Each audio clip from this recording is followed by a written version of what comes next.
on, everybody? Welcome back. This is Sports and Culture. I'm Tim. This is Kadeem returning. What's up? How you doing? And for the first time, my boy, what up? What's good, man? How you My doing, boy man? Jay. Introduce yourself, man. All right, man. I'm Jalin. Happy to be on the show. Just a regular guy around town, man. My guy. It's good. So we got a few topics we could talk about today, man. You said you wanted to give a shout out to Jalin. Word. So, I haven't seen you in a minute, so we haven't had a conversation about it, but I want to give the congratulations on fatherhood, all that stuff. That shit's huge, man. So, just wanted to first and foremost start off by saying that. My man, for those who don't know, my man is a father. How old are you, if you don't mind? 27. 27. He is a married man to a black woman with a son. Beautiful family they got, man. Just providing black son.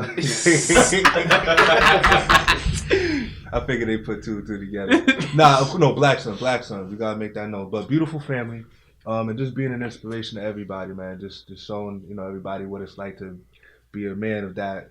Just having that type of responsibility at this age and doing it well, being a father. So that's commendable, man. But me and Jalin actually had a conversation prior to this. Just wanted to go over why it's important to be a father. So, give me your thoughts on how it's been. How old is your son? So my son, he's I'm gonna just say the year. Everybody, all the fathers be like, oh, he's like 16 months and 2 days.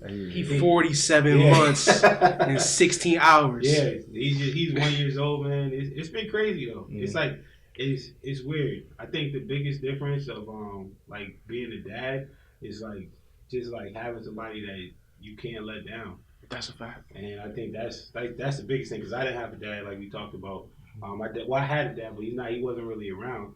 So it's just like I know you guys saw that Fresh Prince episode where his father at the end, and he was like talking to Uncle Phil. He was like, "I'm gonna teach my son how to play basketball. I'm gonna teach my son how to do this, and I'm gonna be better because my father wasn't there." And that's how I looked at it. Yeah. Because I'm really competitive, so it's like, I've been waiting my whole life to be a father. And it's like now it's like time to shine because it's like my dad wasn't there, so it's like really like I know what it's like. So it's just like having somebody you can't let down. It just like takes a break. You just think about everything different. Like at work, your boss pissed you off. You can't just be like, I want to retaliate. Yeah.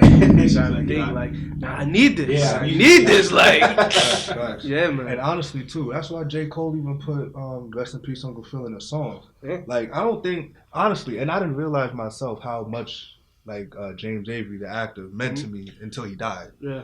Like, I look back, I was like, wait a minute. Like, yeah, he was Uncle Phil, cool, and I do have a father, but it's just like, he was really a positive figure in media, like black figure. But I mean, he was a judge. Mm-hmm. You know what I mean? Like, we didn't really have that many successful. Judge, I mean, we had some in a house with multiple kids and a wife. He had a that butler he was who was taking a black care butler. of with a black butler. Took his nephew in to get him right. Put them through school. It's just literally a perfect example. The episodes that were written for that show, man, just talking about just drugs and weight issues, and they got real on that show. And it was like real. Because of that, like that really was he was the figure of like a father figure for a lot of black males in America, and not just black men, of course, but more impactfully was the black men. You know, so it's important, man. I think it's weird too because he actually seemed more that seemed more realistic than like say the Cosby Show because the Cosby Show seemed like so like kind of a way. I mean, even though I like that show and I still really love that show, I think it was more realistic because like Will was like he had the hip hop culture and stuff, and it was more like it was relatable. A little more relatable in terms of the Cosby still kind of had a feel of the time it was in sitcom wise. Like it still did come off as the all right, we're just going to present it as an American sitcom type of. That kind of felt like Fresh Prince felt like it was more geared towards our community a little bit more. 100%. 100%. So, but with that being said, while we're still on this, Cosby Show, Martin, Fresh Prince, what's your favorite out of the three?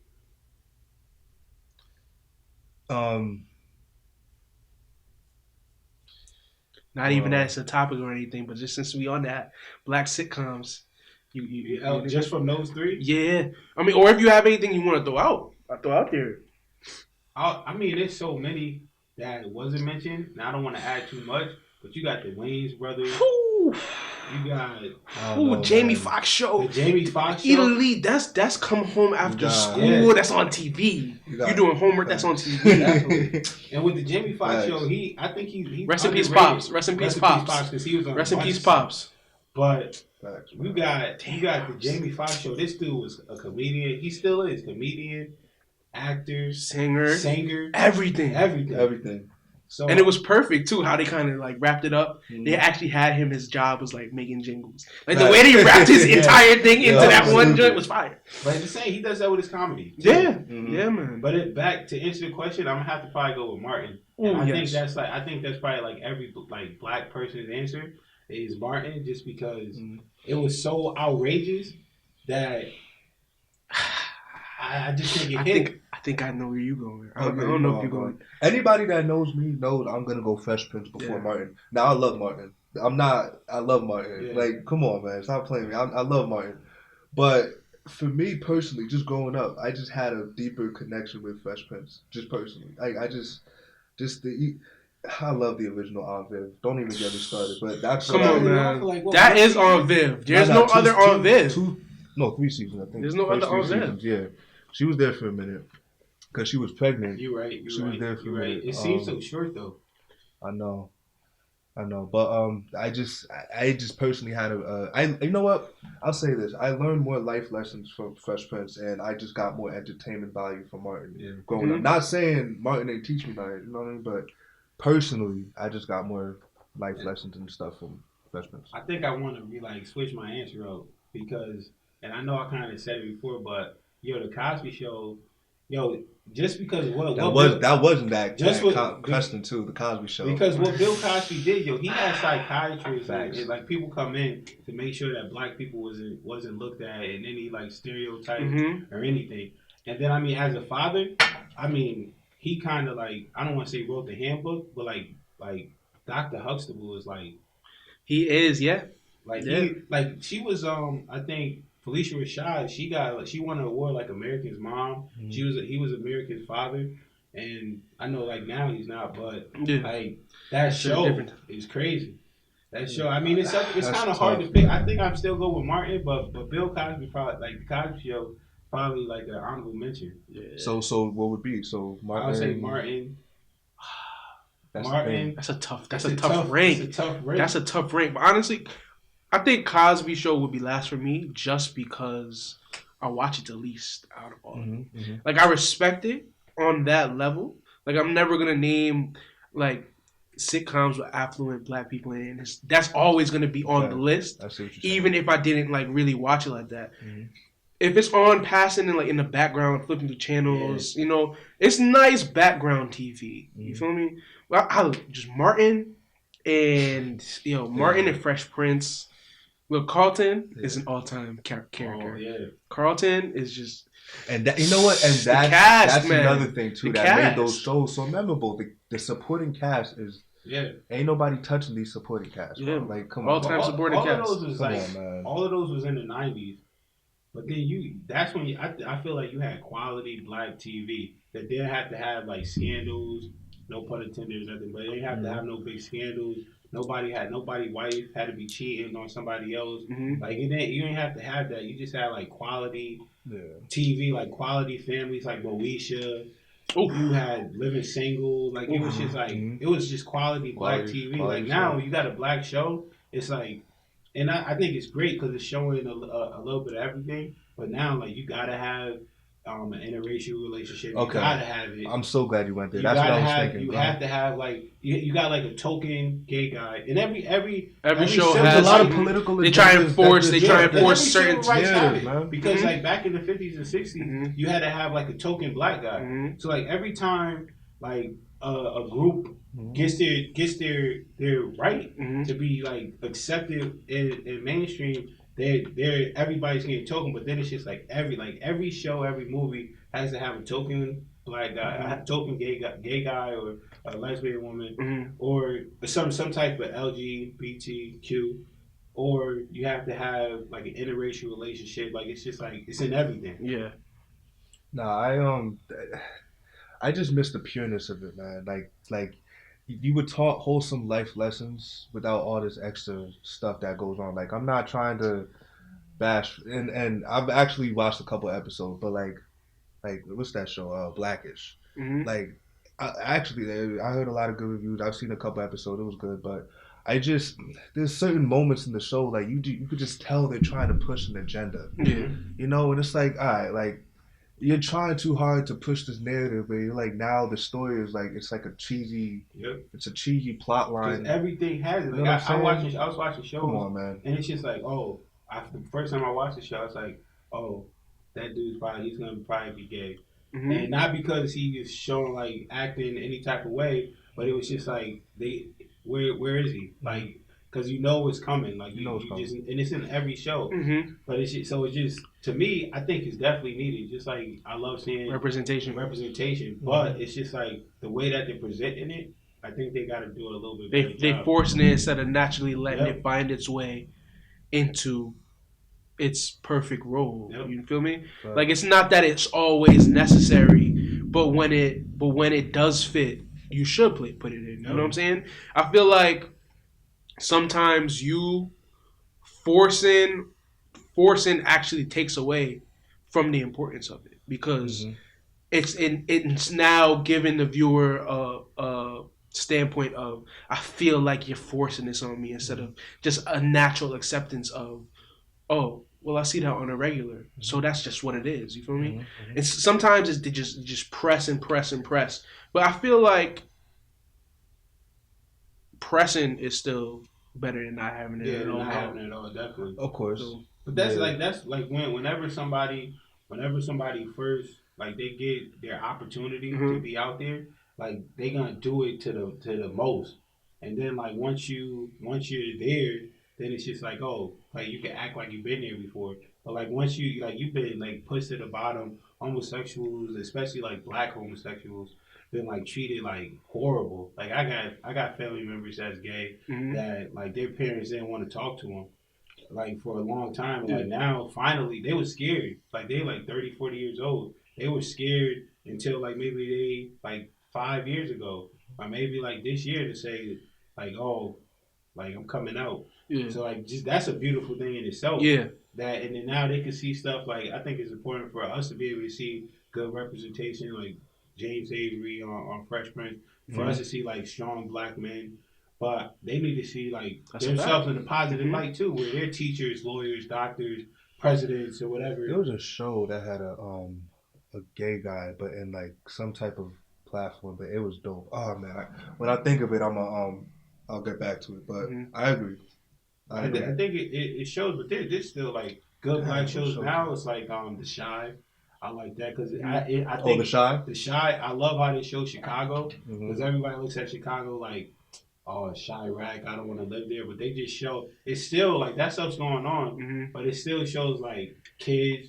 It's like 3 levels. You got like middle school kids, and then you got like older people. So like, and they not really like gang banging and stuff. There's that feature of it, but like it shows like how it really is like growing up in Chicago. I mean, I don't go up, but from what I've heard, yeah. That's representation, man. That's why it's important. But getting into the conversation, man. Jalin, tell us about your political status, man. Not like what you stand for. I'm just saying, like, let me just give a background on what I mean. Jalin does a lot of stuff for the community. He's always actively just doing fundraisers at meetings. Every time I call this dude, he's at some type of event. He just came from an event tonight. To be honest. This man just took off his suit. So, like, tell me, like, what do you do, and what are you trying to do in the city, like, and also too, before I let you talk, I think it's so dope, and we're gonna touch on this later, but I think it's so dope the rise in young political figures locally. You got our boy Chris Ioannidis doing his thing. Clement. You got Clement out in D.C. Clement Abane. Shout out to you, Clement. Pope. Still Pope. Still Pope to me, bro. This dude, man. Always be Pope. We got Kadeem Roberts. Roberts. To the Common Council. Oh yeah, we gonna touch on Kadeem Roberts, man. But shout out to him, man. For real, that's big. But I just love the rise of these young figures, especially what was that lady, Latina lady that Eloise. She actually I don't want to mess it up, but she got elected really young. I think she's like 19. Yeah, I think she's super like young. The youngest council person elected in the city of Norwalk. And she's a Latina, and she was on the council for 6 years. She stepped down now. She's still involved. She's actually the vice chair of the Democratic Party in the city. Yeah, nice. That's nice. How old is she? She's our age, bro. I don't want to mess up. I think she's your age. She's our age. She was our class. She's 26. Our class, and she got into that super early. That's dope. Like, when I say when we're going to college, she's on that. Yeah. Like, she was on that. You just said six right years. Right out of high school, she was on it. That's crazy. But you said 6 years she was on the. 6 years ago. You know the experience that the is? experience she just racked up in that Before time, the age of 30.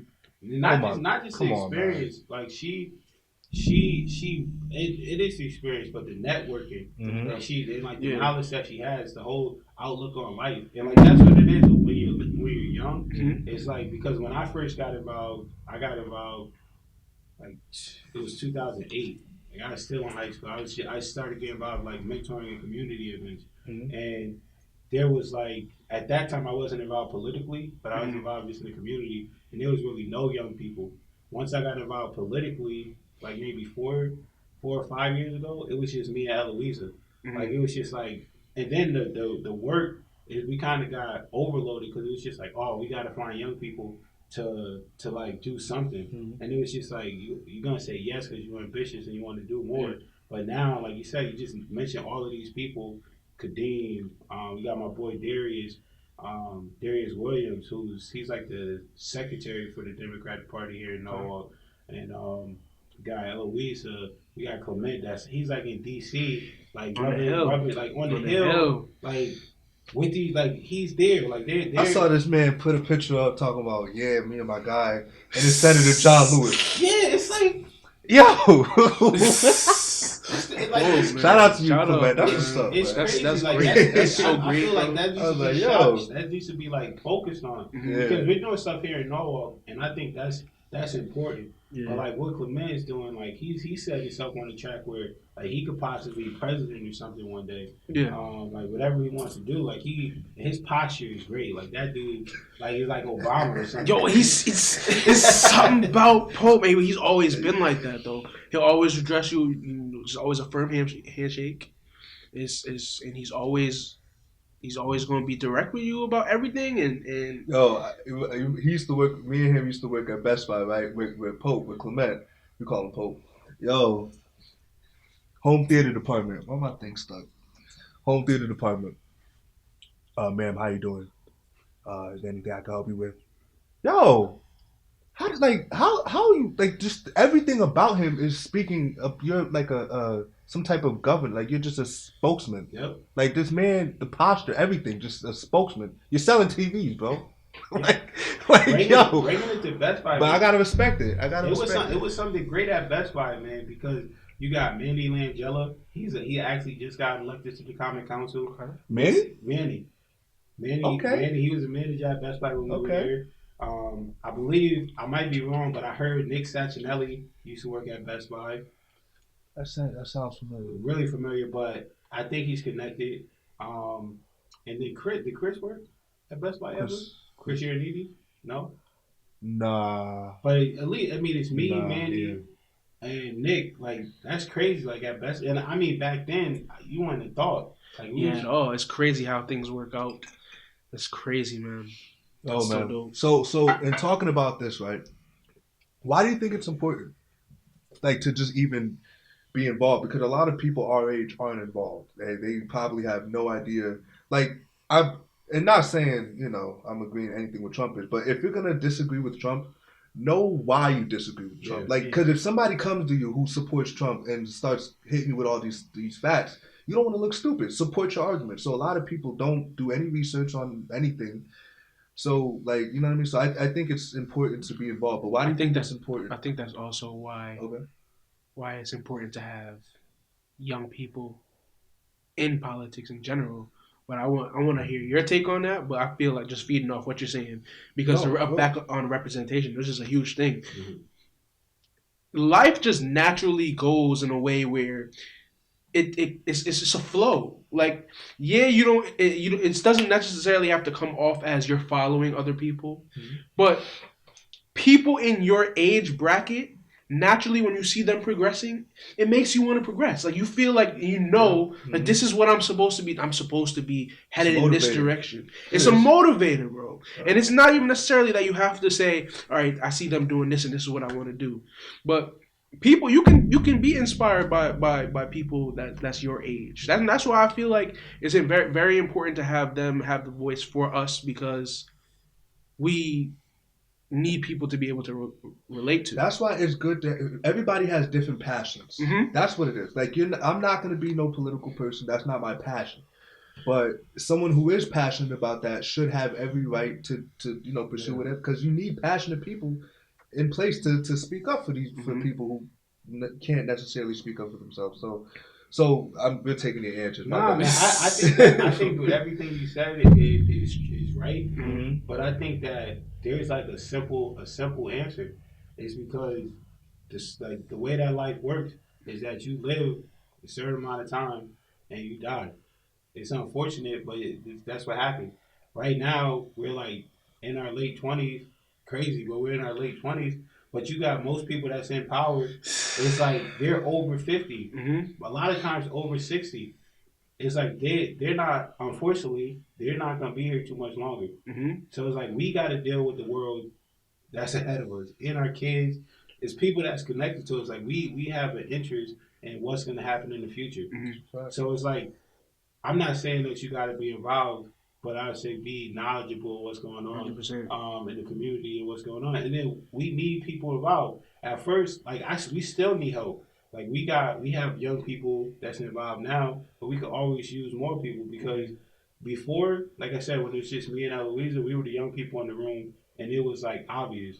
Now, when we go to certain meetings, everybody else are the old people in the room, because there's so much young people there that they're like the older people. And it's starting to shift. So it's starting to shift. Yeah. And we just need more people to come in, because it helps. Because like you said, the perspective and everything is so important. But then you also need that wisdom from other people. So like if you show up when you're 50, you miss the whole wisdom of the generation before, because they might not be here. Yeah. So like now you got to rely on what I'm telling you, which is going to be secondhand knowledge. But I think that it's important, especially not like Trump. I don't really want to get too much into Trump. And it's easy, because Trump is like the easy target for like our generation, because it's just like F Trump. But like there's stuff going on in the city that's right here. Like I'm on the first taxing district, which handles the water for a large part of Norwalk. So we make sure that the water is clean when it gets to you. Like Flint, Michigan happened because like people in my position, and they weren't doing what they're supposed to do. So like what I'm doing affects you like right now. Like you have to take a shower, like you drinking water. Like we're making sure the stuff is like, and you don't. And the crazy thing is just people, just everyday civilians. And I'm glad that he's on here talking about stuff like that, because they don't know. Even you saying that, it opens my eyes a lot, because it's like you don't think of those little things that you do every single day, like just being able to walk in your house and turn on lights. You just expect that to be regular. You expect your water to be running if you paid your bill. But like you expect all that to be running, but it's a process to everything. There's a man behind every single thing that goes on. And so the more you know, and the more you are invested in understanding certain things, is just the best way for the system to be well oiled. Like somebody built the sewage system. Yeah. Like a long time ago. But a mind did that. It's a man mind, everything, crazy, bro. Or woman. Yeah. So with that, right? Are there any issues locally that do you think that we should address? Like, okay, I got one that a lot of people our age might be interested in. Like, how do you feel we should handle the legalization of marijuana? I honestly support it, and I may be one of the first people like politically to openly do it like on social media, but I support it. And the number one step before anything, like if you don't legalize it where it's out there for people to just buy it at the corner store, then at least like decriminalize and change the category so we could do some research. Like there's studies, I like that. There's studies outside the country, and America, the way America is set up, they're not going to recognize anything unless it's done by our government. Yeah. But our government can't even research marijuana because of it's categorized just with heroin and everything else. See, and that's it's crazy. And we're at a time where we should be at a point where it's clear that it's not to that, and it should over time things have to evolve, and that hasn't moved. It's been very stagnant. But I feel like too the police have become a little bit a lot more lenient. A few of my friends, I'm not gonna say their names, have gotten pulled over, and never. But they didn't like. Some of them actually, the cop returned the weed that they had in the car. I'm not condoning this. I'm just giving an example of how the cops are treating it now. Like, I'm not saying all cops, but slowly but surely, they're starting to be like, all right, listen, if that's all you have, you know, I mean, just throw it out, you know. But it's. I'm not trying to condone it now. I'm just making a point here. That's the progression is slowly happening. It's only a matter of time. Connecticut is going to legalize it. Connecticut, New York, and I believe Rhode Island. But Boston, neighboring states got it. Yeah, Jersey, right? They decriminalized it.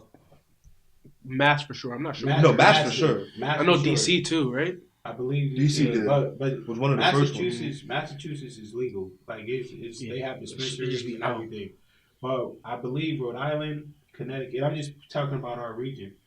Rhode Island, Connecticut, and New York, it's legal. In the Bronx, they're actually working on like checking on people and letting people out of jail that are arrested for weed and trying to clean people's records. Which 100% should be done. That doesn't make any sense. Because still locked up for weed for and while people are buying it in a store setting. But like that, come on.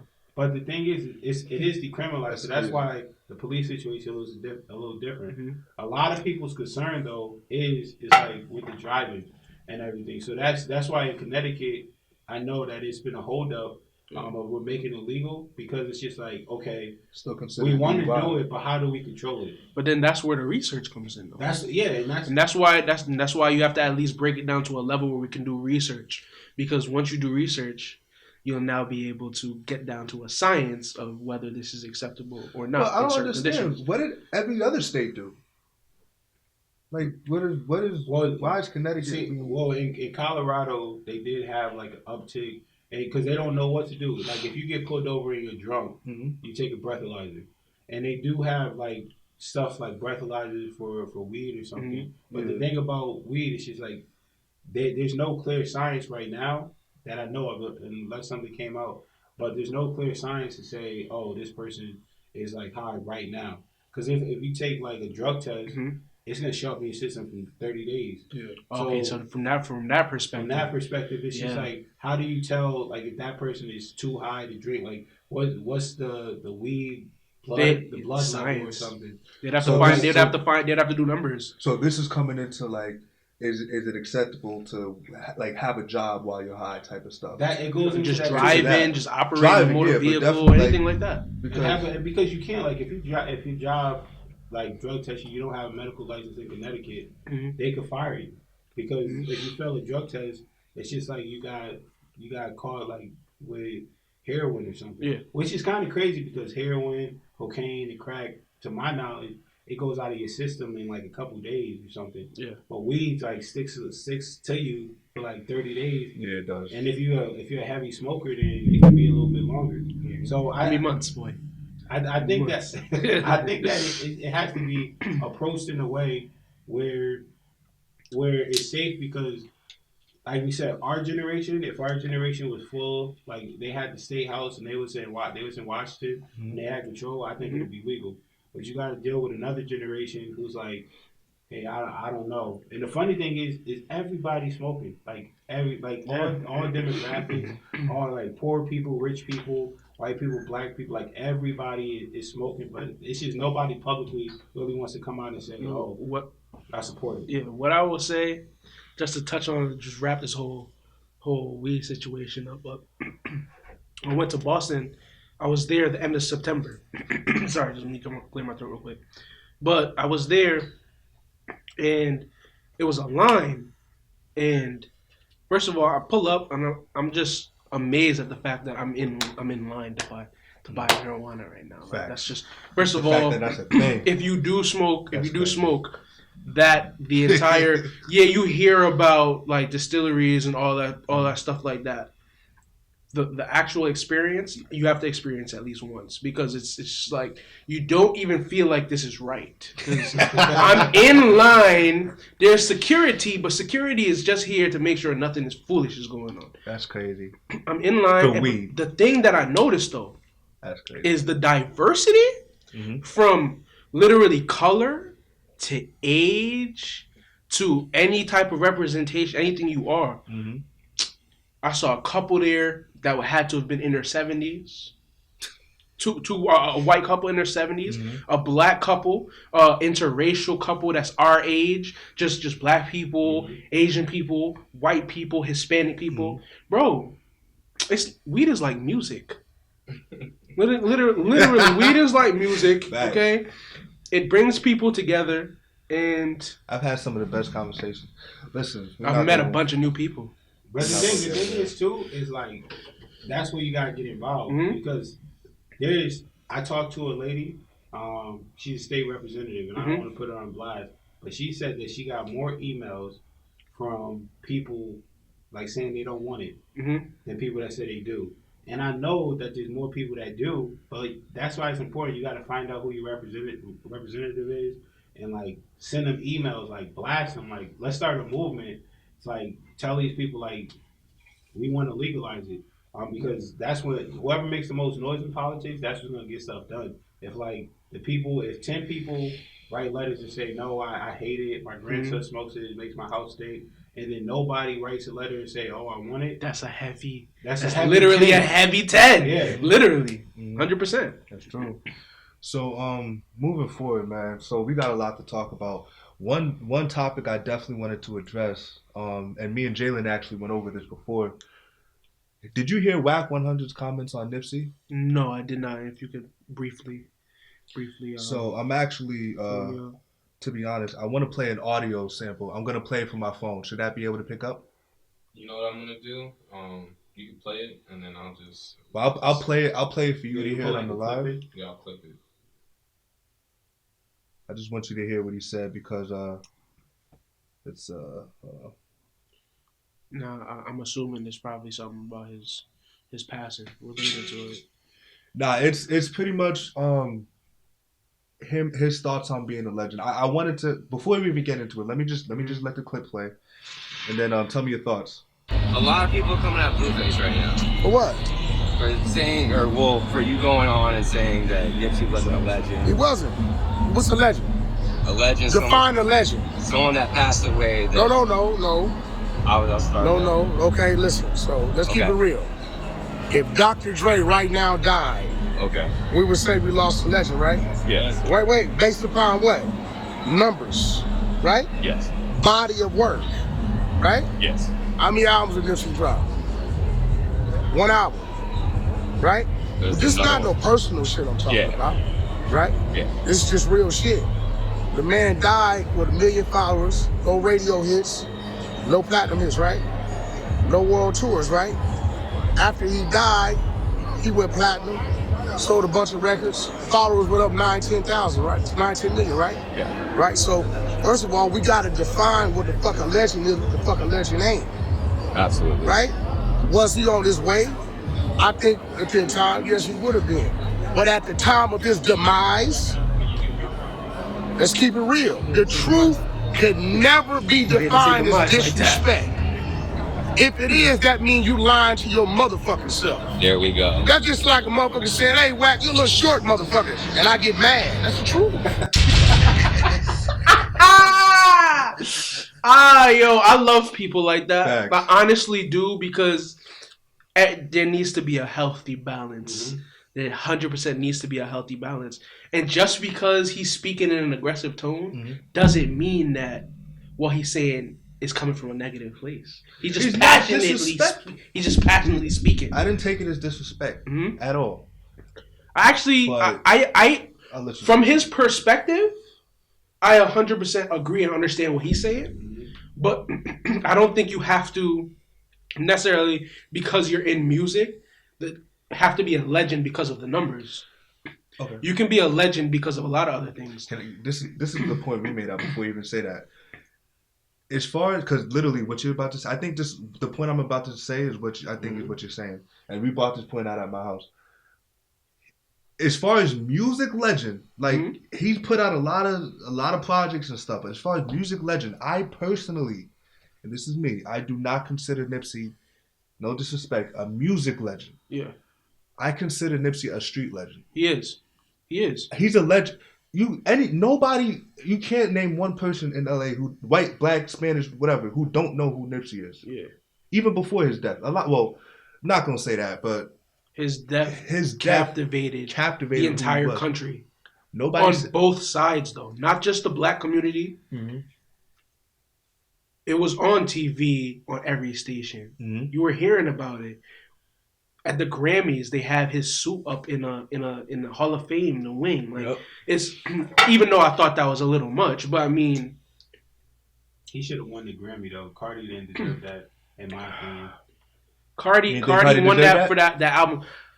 That album was fire though. The Cardi album was hot though. But to me, that's why. Is Cardi a Grammy? Is Cardi really a Grammy award winning artist? Is she really a Grammy recording artist though? No, she's not. It's not. Let's stop playing, man. No, she's not. To me, I respect Cardi. You could check what T.I. said. You can check my papers. First time I heard Nipsey album, I was like, this album of the year. Then every month, like something came out, I was like, Nipsey still got Meek dropped a good album, or Nip still got it. Still got it. Then Nip still got it. Nip still got all the way up to December. I think I know a lot of people had that in their top. Rick Ross dropped the album. To me, Cardi just wasn't my cup of tea. Mm-hmm. I don't think she's hot, and that's why with music, it's like I don't really want to call nobody trash because it's just like it's everybody got different tastes. So it's like I might not like broccoli, but other people like it. Mm-hmm. So it's like it's not trash. It's not my taste. Yeah. But I thought Nipsey should have got it. But the whole legend thing, like I think the history of Wack and Blueface and all of that is like what got people. And Nipsey, it's so emotional right now because he just passed. Mm-hmm. So it's just recency. Like everybody's like, "Oh, nah, he's a legend because he just passed." But it's just like if you listen to what he said, like if you look at like the legends and the whole thing about GOATs, because we use that way too much. Mm-hmm. But legends, we give that label out just way too much in my opinion. Mm-hmm. We do. But Nipsey, he put out a dope album and I think he was on his way to being a musical legend. Mm-hmm. I could say that. And he was on his way to being a musical legend. That's why it hurt everybody because he's similar to Tupac in a way. And like the whole opening, the opening to the album, Victory Lap, he said, "I'm prolific. Mm-hmm. I'm so gifted. I'm the type to go get it." Like yo, that was like a proclamation on the album. Like that gave me goosebumps. You know, why can't he have been, I remember in one of our episodes we were talking, I want to say it is Jarrell's episode. Mm-hmm. And you're talking about how you're telling kids that even if the sport you're playing doesn't take you to the professional level of that sport, it can take you somewhere else where you could end up being a scout. You could end up being in management. You could end up being a coach. Anything like that, right? You know what I'm saying? Yeah. I think might have been Wills. I think it might have been Wills, but the whole point that I'm trying to make is it's true though. It's true. Yeah, the whole point I'm trying to make is that why couldn't his career had taken a different path? Like why couldn't he have been the rapper who might not have blown in terms of music, catalog wise? Mm-hmm. He was the rapper that was kind of in the street and he made a name for himself in terms of in the community, and then because of that his music started to build. Why can't that be accepted as something that would make him a legend? He really could have been another Diddy, bro. Like in LA, like as far as like, and that, what I mean as far as from a business standpoint. Yeah. Like the man, and that's why I keep going back to street legend. Like he could have been a music legend. And I'm not saying he didn't have any work. I'm not saying that, but I'm just saying like I knew him more as just. I mean, I knew him because of music, obviously, but I always knew him because of hustle. Like he hustled. This nigga always had some type of business going on. Like I knew about the marathon clothing for a while now. Before that, that whole thing, and like you know what I mean. He's been doing his thing forever. And every time I've heard any interview with him, there's always been some type of like some give back to your community, positive stuff. That's where he stood out to me. His first viral interviews, he was talking about like buying property. It's like, oh, why you not buying jewelry and all this other stuff? He's like, 'cause I'm trying to buy stuff that like he was talking about investing and all this. I'm like before he depreciation, was like, depreciation and everything. So I mean, to me, like I got a Nipsey Hussle tattoo on my thigh. Like to me, like he's a legend to me. Like he's one of the top. Like I feel bad if he fall like a certain like level of my search on Tidal or something. Like I feel horrible. Like it's crazy. Nah, man, I hate but it, bro. it's like, and I think we people don't talk about Mac Miller enough too. Yeah, man. And Rest in peace, Mac Miller. Rest in peace, Nip too. Yeah, definitely. Shout out to the Light Man for the Nipsey Blue. Yeah, man. Well, go ahead. But I think that's why music is such, because you could have I think Stephen A said it in an interview somewhere. There's no way to you could debate music forever and there's no clear winner. Like sports, like, and just to close up Nipsey real quick, like the thing that's Nipsey, like with Len Bias, would you call Len Bias a legend? He never. And say you made it to the NBA. You came in and you balled, but you didn't win a championship. And then the summer after, or maybe even beginning of your sophomore year, like you get murdered. Would that person be considered a legend? No NBA championships, no Rookie of the Year. You know what I'm gonna say? I don't know if it is. I don't think it's controversial, but honestly, death. Magnified. Death does magnify, but also when something is unique, it makes it stand out. That could be legendary. I feel like something legendary to me is something that over time you'll always be able to pinpoint that. And everybody roughly, or if, like I want to say in your time, will be able to say, "Damn, I remember that." Yep. And Len Bias is one of those people. You're never really gonna he wouldn't be coming up in a basketball debate like that. But Len Bias is always gonna be a huge name in basketball. His story is legendary. Yes, exactly. Because had he played out and not panned out to be, I mean, he was good, but had he not, he could have been like another Blake Griffin as far as had that athletic couple years and then panned out. Would we really be talking about? I think he was killing Michael.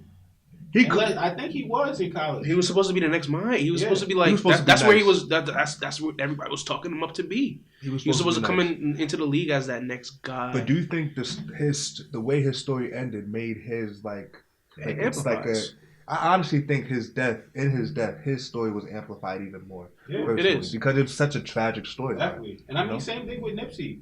Like I remember. To be honest, I remember when that happened. Like something popped up on my phone, and it was like. Nipsey Hussle involved in the murder. I stopped everything. It was like a Sunday. I remember it was a Sunday, and I stopped everything. I was watching it, and then when it's like, yeah, he passed, I was like, I listened to Nipsey. I listened to Nipsey like that whole month. Yeah, man. And it was like, damn. And that was the most I ever listened to. I found out in church. Nah, I'm serious. It was a Sunday. Church, yeah. No lie. I was in church. I got a notification that it was a shooting. Like he was involved in a shooting, and then a couple, maybe a half an hour later, it was confirmed that he was dead. It was a slow development. But that was tough, man. But that's what I meant by with music. The whole debate of legends and goats that could go on forever. But that's why for me, Jay-Z is like remember we were talking about Jay-Z? To me he's the GOAT. Like I'm impartial. Like to me, like I won't even admit that Ether was better. I won't even admit that was a good song because I'm just that impartial to Hov. But because he's the GOAT. Like I've been rocking with Hov. The reason why we even established that he was the GOAT is because of how you can literally, like you said, pinpoint. We can pinpoint stages in Jay-Z's musical career. If we want to go to like his old joint, we could definitely go to like you know. Okay, he's honestly touched like I don't even know where to start.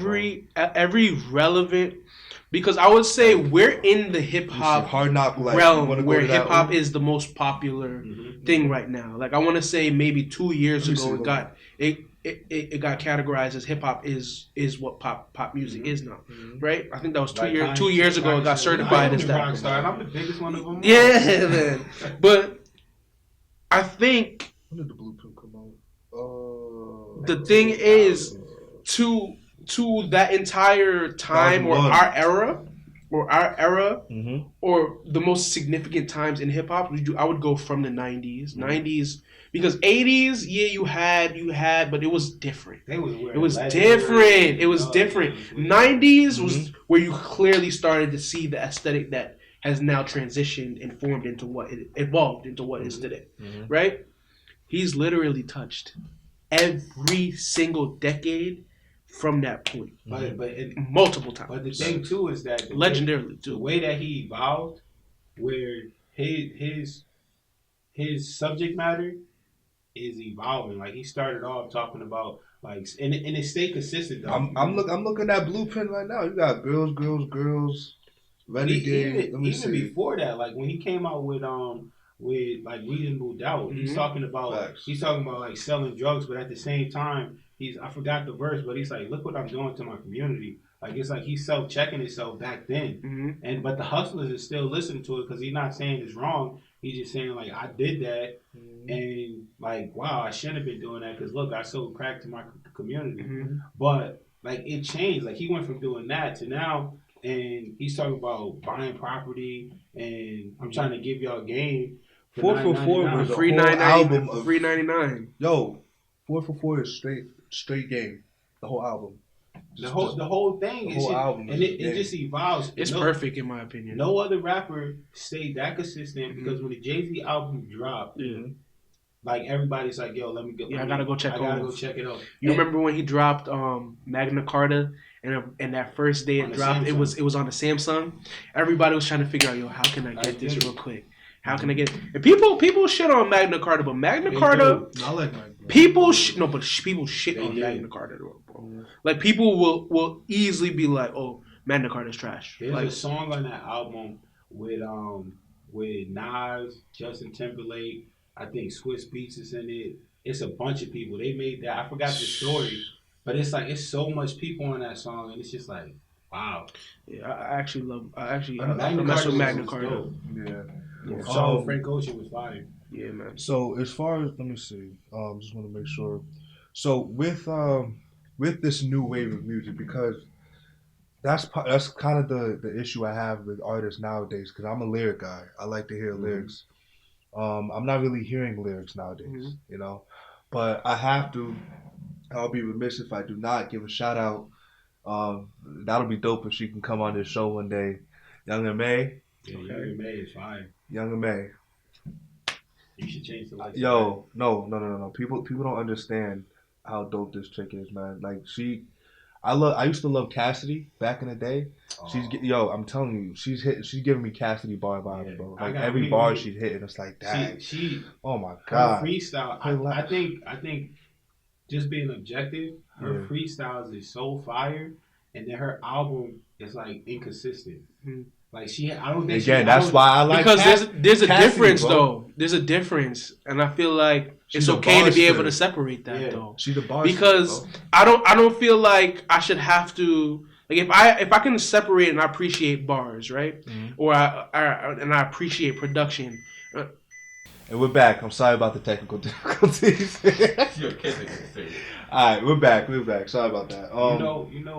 Sorry to cut you off. No, go ahead. But you know, like I think I started to touch on it a little bit before, but like with music, the debate could go on forever. So like it was kind of good, like technical difficulties. But like with sports, it's like with sports, there's a definite answer. Like I could say the Cowboys not winning the Super Bowl. So no, we know that. And then, like you say, and there's some people, like some Cowboys fans that probably watching right now, and then take them lights down, baby. Yeah. Take them lights down. Take them lights down. That blue not dark enough. That's looking very Cowboys blue to me. I don't like that. Baby blue. And they're like, oh, somebody, oh no, they're gonna win and they're gonna go to the Super Bowl. But then in February, and actually January, we know like there's proof, like oh, Jalin, Kadeem, whatever, you were right. Mm-hmm. So Stephen A. always says it. Yeah, they always go find a way to fuck themselves. We knew that. They always do it. It's just I don't understand how you can consistently be so. Yo, what is the Cowboys' problem? Like honestly, they're in the Knicks situation. They're in the same situation as the Knicks, which is actually kind of a perfect segue. It's a little bit different though with them because I like that orange. Jerry Jones, like I don't know why. I don't know. You saying sometimes I think the fact that he's so thirsty to win might actually be fucking them up. Yeah, like you want an owner that's that thirsty to win. Steve Ballmer is thirsty as fuck to win, but Steve Ballmer also has the background business pedigree that we known in terms of making the right investments, making the smart business decisions, putting the right people in place to Steve help Ballmer brand and grow. Owner. Yes. So it's just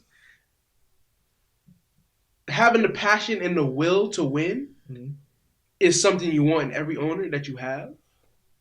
But it also can be James Dolan what puts you over the time. That man doesn't really care. James Dolan don't have no will. But you gotta be smart. It's just like if you playing 2K and like people like they down on the fourth quarter and then they just start throwing up stupid threes and they're not smart. You got other people that got that same will to win, but they playing smart. They taking it in. They building up momentum. All right, yeah, I'll take this foul. I'll take this foul right here. Yeah, but I'll chip the lead. 15 for the next 10 minutes. It'll take some IQ. Yeah. Yo. What is the Knicks' Oh, before I even go to the Knicks, who's the worst owner, James Dolan or Jerry Jones? I say Dolan. It's gotta be Dolan, bro. It's gotta be Dolan. Because it has to be Dolan. The Cowboys fans, Dolan have at least like some hope. Like with the Cowboys, with the Knicks, it's just like we're hopeless. I feel like the Cowboys at least still get respect. Yeah, we get the Cowboys no have. respect. Well, I'm not gonna say y'all have fans because the Knicks still have fans. Surprisingly, what you mean? What you was really about to mean about that? Like, I don't know, because y'all do have fans. So I'm glad I just stopped myself because y'all have fans. For y'all to even have fans, the day y'all boom, the day y'all win a chip.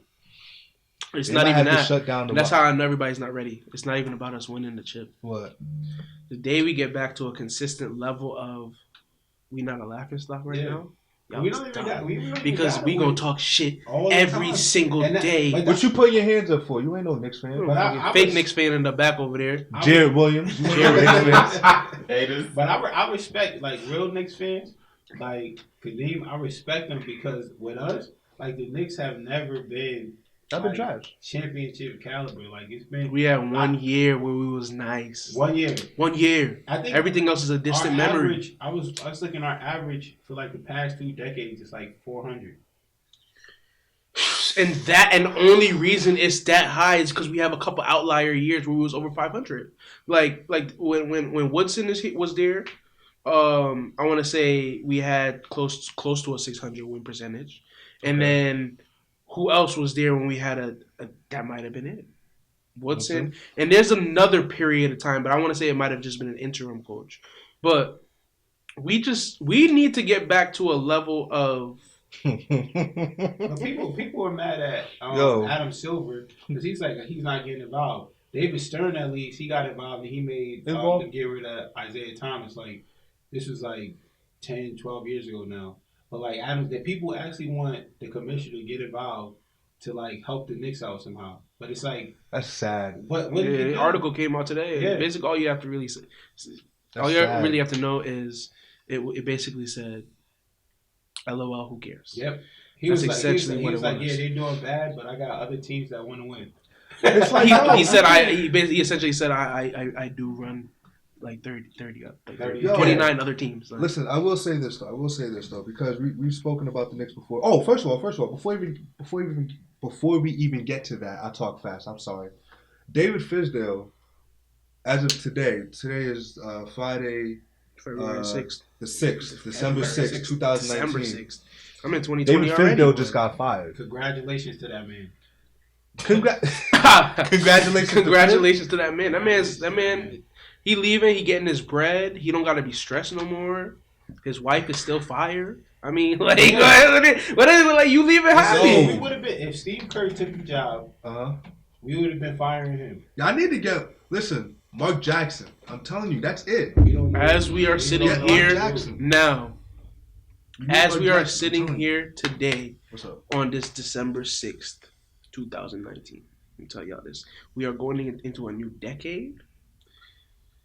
That's a fact. That's crazy, too. We are going into a new decade. I ain't even think the of that. Knicks, there is nobody you're hiring that is acceptable for me except for Mark Jackson or Jeff Van Gundy. It has not been right since Jeff Van Gundy left. And I will never forget it because we talking about back in the day. This is about third grade. Now, it's not boom. Social media is not booming. If you have a phone, it's a square joint. One of them old Digicel looking joints. You're not really. You only use that for emergency purposes. You wasn't texting out here. You're not getting the internet on your phone. This is third grade. We're not doing that. If something happened, you don't know until you get home. Until you get home. Boy, I got home. I walked through the door. Literally, as I walked through the door, I see the TV. It's Jeff Van Gundy resigning on the screen, cuz. I just started crying, cuz. It hasn't been right since that day, boy. So, it's like Mark Jackson or Jeff Van Gundy, and you want to know why I say those two specifically, and literally the only two. I'm not saying that I don't think other people could do the job. Mm-hmm. Literally just them two. Fat Joe actually made a mention of this, but go ahead.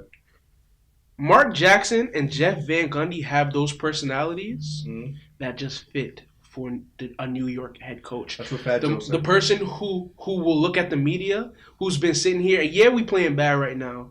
But you're not gonna clown us in the media. I'm gonna tell you go suck my dick. Like fuck out of here. You wildin'. like you're bugging. Like you doing all this shit in the media, and I'm gonna tell you, listen, we're not gonna let that fly. Mm-hmm. Jeff Van Gundy and Mark Jackson is that type of person. No matter what setting they're in, they're gonna let you be like, nah, that's not rocking. And that's what New York needs. Jeff Van Gundy was back there. Michael Jordan was out there kicking our ass, but Jeff Van Gundy was out there telling you, you're not shaking Michael Jordan's hand on the court. Why are you out here shaking Michael Jordan's hand? The man, you about to be the friend to the man that's about to be out here give you 50 tonight? Like we're not living like that. We got to bring somebody back that has that New York feel to them. It's the only way it works. It's the only way it works. You got to have a certain type of sturdiness and New York in you to work in New York. Mm-hmm. It's weird. It's weird, and I feel like anybody from New York will tell you that. But it's like you can't take New York out of somebody. I hear you. So here's the thing, though. So me and you were talking about possible free agents. The man wants Giannis in New York. Now, do you think, as a logical person? No, we don't gotta go to Green. We ain't gonna stay in Milwaukee. Well, no. Actually, yes. Let that be Green, baby. You think Giannis is gonna leave? I think, to me, because I like Giannis. To New York. To me, I wouldn't want him to come right now. I would have to see who they get for a head coach, and I got to see some other pieces because it's just like I don't think we're in the right situation right now for Giannis. I want him because we're definitely not in the right situation for Giannis. But I will tell you this: Giannis is a situation fixer himself. You think so? No, himself? Yeah. 100%. Whatever franchise he steps into, automatically starts to get that respect just because himself is on that level of respect. I think to me the way I'm approaching being a Knicks fan right now is kind of like dating. It's like we gotta get ourselves together first. Yeah, we do gotta get ourselves together. I think once we do it, and if he could come in and he fix the situation, then it's like, oh, that's great. And I'm not really necessarily harping on Giannis. It's not that I think we need to get Giannis. It's, like just any other free agency. He's not a free agent yet, but he's the name where I look at the front office and I'm like, okay. Yeah, we haven't been great. but you have to get it done. Like, you have to just get it done. At the end of the day, you are a brand that can be sold, and you're not selling it. See, okay. I think we heard it as fans because we still support that brand. So it's like How can we not though? But how can we not? The thing is that we support that brand, and to them it's just like, oh, we losing. Like they still supporting us. Like if we just like, yo, forget it, and the attendance record started dropping, then it's just like, oh, I don't even think so though. We got to do something. That's I'm gonna take some slack off of the Knicks' franchise, and I gotta put some responsibility on some of the players now, because and especially KD and Kyrie, because they did not want to go to the Knicks to get the full New York smoke. If they would have started failing, if they weren't winning games, you know the media was gonna light them up. You know they was gonna light them up. So they didn't want that smoke. They didn't want to really come and deal with the full force of New York media. It's true.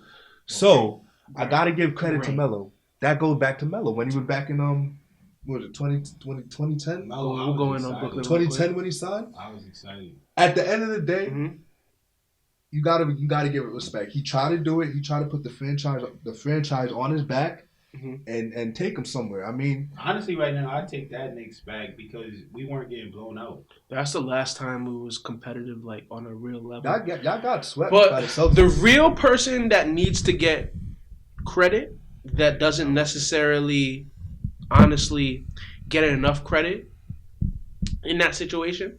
I'm not saying that Melo doesn't deserve the most, because I think he does.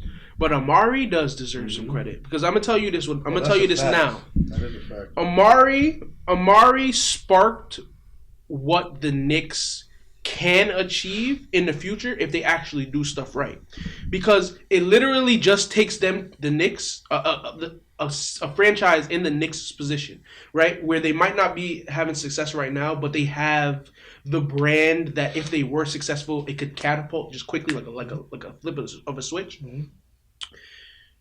Amari gave the Knicks life for a period of time, and it gave them a positive buzz, right? And now from that positive buzz, all of a sudden you had Melo like, you know what? Let me get a trade to the Knicks. And then you have the ability to now add your Tyson Chandlers, your Jason Kidds on the vet minimum. J.R. Smith comes and signs now because you feel me? It's like J.R. wasn't done with this. Was J.R. and J.R. came when Melo came. So it's like I'm saying all it really takes for a team like the Knicks. All it really takes for a team like the Knicks is to get the right player that can build towards a positive. Because the Knicks are a laughing stock. Like I want everybody to know that. That's why that is part of why we stink. I 100% wholeheartedly understand, because I'm a person of, first of all, it's just constant negative energy around the Knicks no matter what they do. Even if they handle it right, the Knicks don't handle it right. Okay, when they come out and address the whole Richard Jefferson situation, you should have left that alone. As a PR person, you should have known we shouldn't attack this. But the man is literally clowning you on national TV, and us coming out defending ourselves is the joke. Like, why? So they actually came back and responded to Richard Jefferson. Yes, we was like that. We did not hand it. That we did not offer him a contract in 2018 or 2019. It's a lie. That's a lie now? Now it's a lie? They only said that to not make themselves look bad. I 100% believed Richard Jefferson, but it came out that it's incorrect. So he lied about it? Yeah, because he's a cornball. Because that's what everybody does. Richard Jefferson is a cornball, and he's one of those people that just likes to LOL Knicks because it's an easy joke. Oh, he lied? It's like a dad or uncle at Thanksgiving who's trying to hang around the young kids, and his jokes is not bussing, but he knows he can go to a safe zone of jokes that will get off. That's what every single ESPN, Fox, it don't matter. The Knicks are the easiest target on the block. They are. I mean, it's the easiest target on the block. So much material to work with, bro. I understand that. It's crazy. But it gets tiring. It's tiring. It's to the part where it's sad now. Honestly, I'm appreciating it though. I'm appreciating it though because I'm also a Liverpool fan. Premier League, if anybody watches football, soccer, but Liverpool is a predominant franchise in Premier League, but they haven't won a Premier League title. They've won multiple championships before they started calling it Premier League, but they haven't won the Premier League 30 years, right? Mm-hmm. They're playing well right now. The whole aspect of hanging on to something for so long that you want to see, and even you see the constant failure, it makes it sweeter and sweeter and sweeter.